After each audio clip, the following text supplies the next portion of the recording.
बेंबट वगैरे ती मारायची, वर्गणी जमा करायची, धान्य वगैरे, मग आखाडा भरायची. 3 दिवस बाई नाचायची गावात, ते धिंगाणा भलता, दारू पिणारे खाणारे सगळं. त्यांच्या वडिलांना काय केलं, तुकाराम महाराजांचं गाथा मारायला चालू केलं मारुती मंदिर. तर त्यांना 2 वर्ष इतका त्रास झाला, यांना माहिती एकूण महिला सगळं मारित, ते रंग टाकायचे अंगावर, ते पिचकरी मारायचे. म्हणजे आता समजा हे मला वाटतं 37 वर्ष, म्हणजे 37 वर्षाच्या आधीचा काळ, म्हणजे आम्ही लहान होतो वेळेस भुई भुई करायचे, बोंबलायचे. मग त्याला ते सत्ता चालू केला, मग त्याला परिवर्तन होता होता दमानी. मग आता असं आहे का, त्या काळात आमचं सगळं बंद राहतं.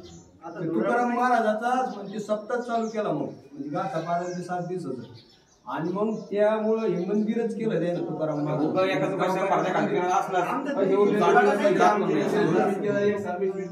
मग त्याने काय केलं, तुकाराम महाराजाचं आहे ना पुढाकार घेऊन सगळ्या गावकऱ्याचं सहकार्य, मग हे सप्ताह बंद होणार नाही आणि तुकाराम महाराजच मंदिरच करून टाकले.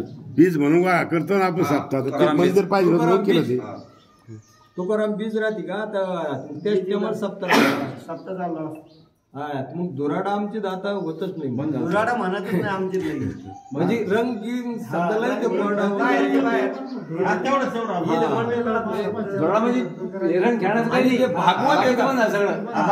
राव सर ते पण झालं आमच्या गावात आहे का, तर याचं भागवतच राहतं आपलं, याचं श्रीमद भागवत. तर मग ते मठात राहतो दरवर्षी. तर त्याच्या बी समजा किती पिढ्या झाल्या आम्हाला माहित नाही, तो बी त्या महिन्यातच राहतो. म्हणजे आपलं वट साहित्री पोर माहिती का, त्याच वेळेस समजा ती थोकून देत नाही. आता ते भागवत वाचासाठी नारळ घेते, तर त्याची 36 पर्यंत बुकिंग आहे, 2036 पर्यंत.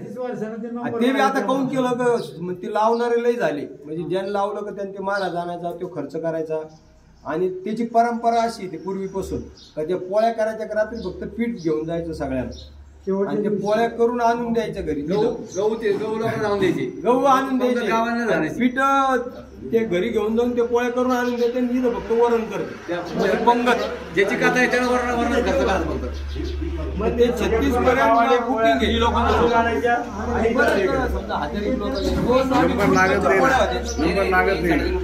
आणि 3 क्विंटलच्या पोळ्या